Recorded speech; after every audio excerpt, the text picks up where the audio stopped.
آقا صلی اللہ علیہ وسلم نے فرمایا کہ 5 چیزوں سے پہلے 5 چیزوں کو غنیمت جانو، جوانی کو بڑھاپے سے پہلے۔ میں نے کئی بوڑھے لوگوں کا بڑھاپا خیر سے گزرتے دیکھا، پھر میں نے ان کی جوانی پر جب غور کیا تو پتہ چلا انہوں نے جوانی میں کافی نیک کام کیے تھے، تو اللہ نے ان کا بڑھاپا سنوار دیا۔ اور یہ ضروری نہیں کہ ہر بڑھاپے کے اندر پریشانی میں گرفتار انسان جوانی میں گناہ ہی کرتا ہو، نہیں، جوانی میں ایسا بھی ہوتا ہے کہ نیکی کرنے کے بعد بھی تکلیف ہو سکتی ہے بڑھاپے کے اندر، لیکن ہمیں چاہیے کہ بڑھاپے میں ہم جب عبادت کی طاقت و قوت نہیں رکھ سکتے تو ہم کو بڑھاپے کے آنے سے پہلے جو جوانی میسر ہے اس جوانی کی قدر کر کے اللہ کی بندگی کرنی چاہیے، علم کے سلسلے میں جد و جہد کرنا چاہیے، خلق خدا کی خدمت کے لیے جد و جہد کرنا چاہیے، تلاوت قرآن مقدس کثرت سے کرنا چاہیے، جوانی کو یوز گناہوں میں نہیں اللہ کی بندگی کے اندر کرنے کی کوشش کرنی چاہیے۔ یہ پہلی چیز تھی۔ دوسری چیز، پیغمبر رحمت صلی اللہ تعالی علیہ وسلم نے ارشاد فرمایا وَصِحَتَكَ قبل السقم۔ میرے آقا صلی اللہ علیہ وسلم نے ارشاد فرمایا بیماری سے پہلے اپنی صحت کو غنیمت جانو، تندرستی کو غنیمت جانو۔ میرے پیارے آقا صلی اللہ علیہ وسلم کے پیارے دیوانوں، تندرستی، صحت، یہ اتنی بڑی نعمت ہے کہ ایک مقولہ ہے اردو کے اندر جس میں کہا گیا ہے کہ ایک تندرستی 1000 نعمت۔ صحت سے بڑی کوئی چیز نہیں، بہت بڑی نعمت ہے۔ اسی لیے اللہ عز و جل نے قرآن مقدس میں اور رسول اعظم صلی اللہ علیہ وسلم نے احادیث کے اندر ہر اس چیز سے بچنے کا حکم دیا جو صحت کو خراب کرتی ہو، ہر اس چیز سے۔ اور جتنی بھی چیزیں حرام کی گئی ہیں کھانے پینے کے لیے، اگر ان کی تاثیر کو آپ تلاش کریں گے تو ہر وہ چیز جس سے روکا گیا ہے ان چیزوں سے صحت پر اثر پڑتا ہے، اس لیے روکا گیا ہے۔ سگریٹ، منشیات، جتنی بھی چیزیں ہیں، تمباکو، آپ دیکھیں صحت پر اثر ہوتا ہے۔ قرآن نے اس سے روکا، منع فرمایا قرآن نے کہ ایسی چیز جو آپ کی صحت کو متاثر کرے اس کا استعمال مت کرو۔ وَلَا تُلْقُوا بِأَيْدِيكُمْ إِلَى التَّعْلُقَ، اپنے ہاتھوں سے اپنے آپ کو ہلاکت کی طرف نہ ڈالو۔ صحت بہت بڑی نعمت ہے، اسی لیے یاد رکھیں پیغمبر رحمت صلی اللہ تعالی علیہ وسلم نے ایک شخص کو دیکھا جو صبر کی دعا کرے، اللہ مجھے صبر عطا فرما، تو رسول اعظم صلی اللہ علیہ وسلم نے ارشاد فرمایا کیا اللہ کے امتحان کو برداشت کرنے کی تیرے میں طاقت ہے؟ تو اس نے کہا نہیں، تو نے پھر صبر کیوں مانگتا ہے؟ صبر تو مصیبت کے بعد ہوتا ہے نا، تو صبر نہ مانگ، عافیت مانگ، اے اللہ مجھے دنیا اور آخرت میں عافیت عطا فرما۔ اور مفسرین فرماتے ہیں کہ عافیت سے مراد اللہ کی بارگاہ میں صحت و عافیت کی بات ہے، اور اللہ کے عذاب سے عافیت کو ایک بہت تفصیل کے ساتھ محدثین نے اس کی وضاحت فرمائی ہے۔ سب سے عظیم دعا اللہ سے یہ مانگو کہ اللہ تو دنیا میں بھی عافیت سے رکھ اور آخرت میں بھی عافیت سے رکھ۔ اللہم ربنا آتنا فی الدنیا حسنہ وفی الآخرت حسنہ، اس میں حسنہ سے مراد بعض مفسرین نے یہ بھی لیا ہے کہ اس سے مراد یہ ہے کہ دنیا میں بھی تو عافیت سے رکھ اور آخرت میں بھی عافیت سے رکھ۔ میرے پیارے آقا صلی اللہ علیہ وسلم کے پیارے دیوانوں، اب میں سائیکولوجیکل یوتھ کے حوالے سے میں آپ کو سمجھاؤں، کیونکہ ماشاءاللہ کافی نوجوان یہاں پر ہیں۔ ہوتا یہ ہے کہ پہلے سوچ، دماغ، یہ جو ہے نا، یہ پہلے بگڑتا ہے اور پہلے خراب ہوتا ہے، اور اس سے پوری باڈی پر کنٹرول ہوتا ہے۔ دماغ جو ہے نا وہ کنٹرول کرتا ہے پوری باڈی کو، وہ سارے آئیڈیاز، ساری چیزیں۔ اور کسی کا دماغ، کسی کی پوزیشن ایسی ہے کہ اس کا دماغ گھوم رہا ہے، کچھ سوچ رہا ہے، نیگیٹو چیزیں سوچ رہا ہے، تو تو وہ خود بخود اس کی طبیعت پر اثر ہوگا. آج یہاں پر میں آپ کو بتاؤں، امریکہ کے اندر ہمارے نوجوان اپنی نیند کو اڑانے کے لیے ریڈ بل پیتے ہیں، ریڈ بل کا استعمال کرتے ہیں، اور بھی کئی ایسی چیزیں جس کی وجہ سے نیند اڑ جائے، اور پھر اس کی ان کی پوزیشن کیا ہوتی ہے، لنگز خراب ہو جاتے ہیں، طبیعت خراب ہو جاتی ہے. وجہ کیا ہے کہ جو نیند چاہیے وہ نیند اس کو ملتی نہیں ہے، اور اس کا دماغ سوچتا رہتا ہے، گھومتا رہتا ہے. تو یاد رکھیے، پہلے دماغ کمزور ہوتا ہے اور اس کے بعد اس کا اثر پورے صحت پر. آپ کی نیند کمپلیٹ نہیں ہوگی، آپ کا پورا وجود درد دے گا. آپ کی نیند کمپلیٹ نہیں ہوگی، آپ کی طبیعت کے اندر حرارت ہوگی. آپ اگر کچھ سوچ رہے ہو، کوئی بات دماغ میں آپ نے بٹھا رہی، آپ کو نیند نہیں آئے گی، اور اس کی وجہ سے آپ بھی اسٹریس کے اندر آ گیا، ٹینشن لے لیا، ڈپریشن میں آ گیا، رات بھر نہیں سوئے گا، 2 دن تک نہیں سوئے گا، 3 دن تک نہیں سوئے گا. نتیجہ یہ ہوگا کہ اس کی طبیعت خراب ہو جائے گی. تو میرے پیارے آقا صلی اللہ تعالی علیہ وسلم کے پیارے دیوانوں، اس کا خیال رکھیں اور اپنی صحت کو اچھی بنانے کے لیے اور اچھی رکھنے کے لیے ہر اس چیز کا استعمال کریں جس سے آپ کی صحت اچھی بنتی ہو اور صحت اچھی رہے. ہر اس غذا سے بچو جو آپ کی صحت کو نقصان پہنچائے. آقا کریم صلی اللہ علیہ وسلم نے ارشاد فرمایا، صحت سے لاپرواہی نہیں برتنی چاہیے. آقا ارشاد فرماتے، نعمتان مغبون فیہما کثیر من الناس، الصحت والفراغ. 2 نعمتیں ایسی ہیں جس سے انسان غفلت برتتا ہے. ایک نعمت صحت ہے اور دوسری نعمت فرصت ہے. اللہ نے جس کو صحت عطا فرمائی وہ اس نعمت کی قدر نہیں کرتا. کچھ بھی آیا پیا کھا لیا، بس زندگی کاٹ رہا ہے. یہ نہیں دیکھتا کہ اس کھانے سے میرے جسم کو تکلیف پہنچے گی یا راحت پہنچے گی. آقا کریم صلی اللہ علیہ وسلم کے حوالے سے میں سیرت کے ایک ادنا طالب علم کی حیثیت سے بتا رہا ہوں کہ کوئی غذا حضور صلی اللہ علیہ وسلم نے ایسی استعمال فرمائی نہیں جس کی وجہ سے بدن میں سستی پیدا ہو. آپ دیکھ سکتے ہیں، سرکار کی غذاؤں کا جائزہ لے لیجئے صلی اللہ علیہ وسلم.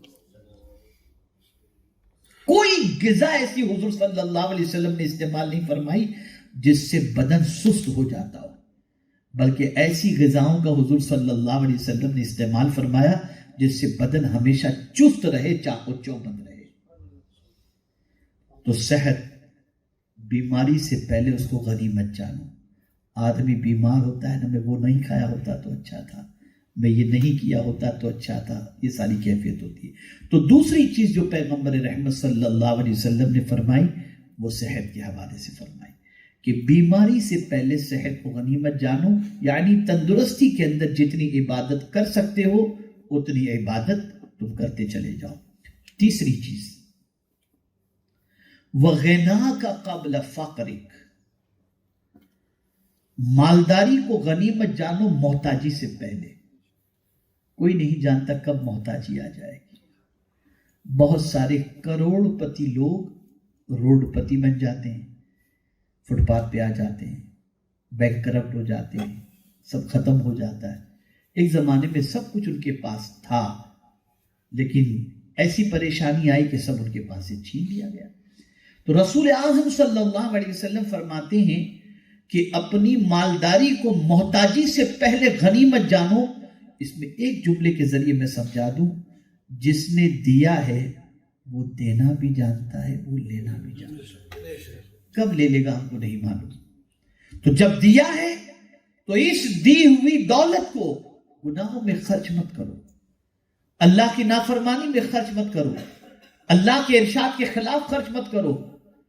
اللہ کے ارشاد کے خلاف اس دولت کے ذریعے جہنم میں جانے کی کوشش نہ کرو، بلکہ اپنی مالداری کو آخرت کے سلسلے میں تم تیاری میں خرچ کرو.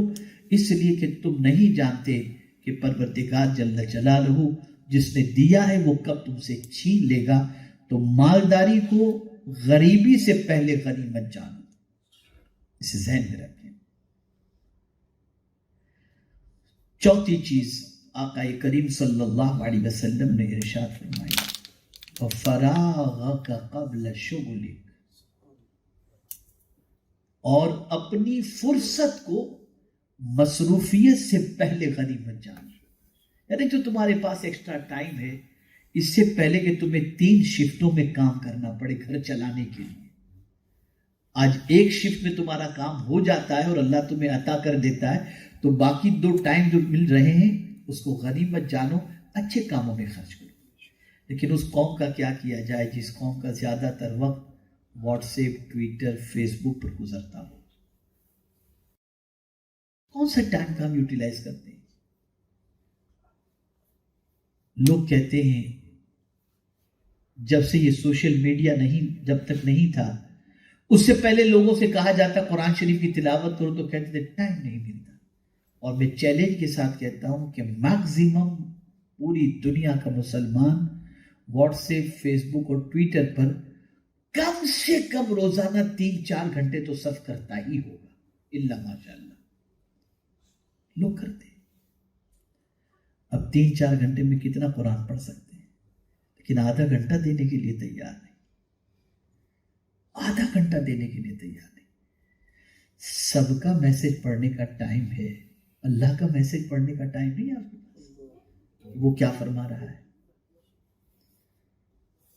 اللہ والوں کی پوزیشن ایسی تھی کہ وہ ٹائم کی اتنی قدر کرتے کہ اللہ اکبر، فرمایا گیا کہ ایک بزرگ یہ کہا کرتے تھے جو روٹی چبانے میں میرا وقت جاتا ہے مجھے افسوس ہوتا ہے کہ میں اس وقت کو کیوں ضائع کرتا ہوں۔ پھر اس کے بعد فرماتے ہیں کہ میں نے اس کے بعد شربت کا ایسا اہتمام کیا کہ بس پی لیا کرتا، تو روٹی چبانے میں جتنا وقت گزرتا تو میں نے کاؤنٹ کیا کہ میں 200 مرتبہ سبحان اللہ پڑھ سکتا ہوں۔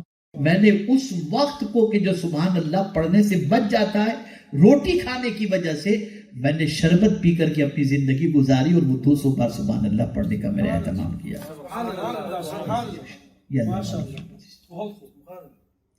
گیا وقت پلٹ کر نہیں آتا۔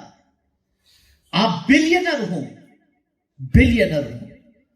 آپ یہ سوچیں کہ آپ کا بچپنا پھر سے آپ کو مل جائے، کر لیجیے، خرچ نہیں ملے گا۔ آپ صرف اتنا سوچیں کہ 1 گھنٹہ جو ابھی گزر چکا ہے وہ پھر سے آپ کو مل جائے، آپ سب کچھ لٹانے کے لیے تیار ہیں، آپ کو نہیں ملے گا۔ گیا ہو گیا۔ ہم نے وقت کی قدر نہیں کی۔ جو قوم وقت کی قدر کرتی ہے اس قوم کو دنیا کی کوئی طاقت مٹا نہیں سکتی۔ آپ مغربی دنیا کی ترقی کے راز کو تلاش کریں گے تو کئی اسباب میں سے ایک سبب آپ کو یہ بھی ملے گا۔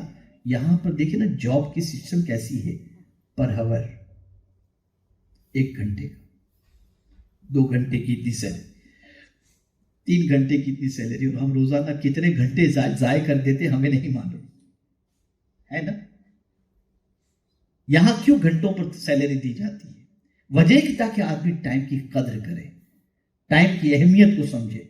میرے پیارے آقا صلی اللہ علیہ وسلم کے پیارے دیوانوں، ہمیں نہیں معلوم کہ کب ایسی مصروفیت آ جائے گی کہ ہمارے پاس ٹائم بھی نہیں بچے گا۔ تو آج اللہ نے جو ٹائم دیا ہے اس ٹائم کو اچھی طریقے سے یوز کر کے ہم اپنی مصروفیت سے پہلے ٹائم کو اللہ کی بڑی نعمت سمجھیں اور بڑی نعمت سمجھ کر اس کو اچھے کاموں میں خرچ کرنے کی کوشش کریں۔ 5ویں چیز، رسول اعظم صلی اللہ علیہ وسلم نے فرمایا وَحَيَاتَكَ قَبْلَ مَوْتِكَ، اور اپنی زندگی کو موت سے پہلے غنیمت جانا۔ مرنے کے بعد کچھ نہیں کر سکو گے۔ جو اللہ نے زندگی دی ہے اسی زندگی میں سب کچھ کر لو، اسی زندگی میں۔ موت کے بعد کوئی عمل نہیں، یہ جملہ یاد رکھیے گا، موت کے بعد کوئی عمل نہیں، اور مرنے کے بعد جنت و دوزخ کے علاوہ کوئی دوسرا گھر بھی نہیں ہے۔ یہی گھر، یا تو جنت یا دوزخ۔ اللہ سب کو دوزخ سے بچائے اور جنتی عطا فرمائے۔ تو اپنی زندگی کو غنیمت جانو۔ جب پروردگار کل بروز قیامت بندوں سے کہے گا، حکم دے گا، جنہوں نے زندگی اپنی نافرمانی میں اللہ کی گزاری، جب حکم ہوگا کہ ان کو جہنم میں ڈال دو تو کہیں گے قال رب ارجعون لعلی اعمل صالحا، اے اللہ ہمیں دوبارہ دنیا میں لوٹا دے، ہم نیک عمل کریں گے۔ تو اللہ فرمائے گا اولم نعمرکم ما یتذکر فیہ، کیا میں نے تمہیں عمر نہیں دی تھی پھر بھی تم نے اس سے نصیحت نہیں حاصل کی؟ میں نے تو لائف تو دی تھی، کیا کیا تم نے؟ اب دوبارہ زندگی تمہیں میسر نہیں ہوگی، ایک بار تم کو زندگی ہم نے دے دی تھی، اگر تم اس زندگی میں سب کچھ کر لیتے، نیکیاں کر لیتے، تو تمہاری زندگی کامیاب ہو جاتی۔ تو رسول اعظم صلی اللہ علیہ وسلم نے فرمایا زندگی کو موت سے پہلے غنیمت جانو، جتنا بھی نیک کام کر سکتے ہو مرنے سے پہلے کر لو۔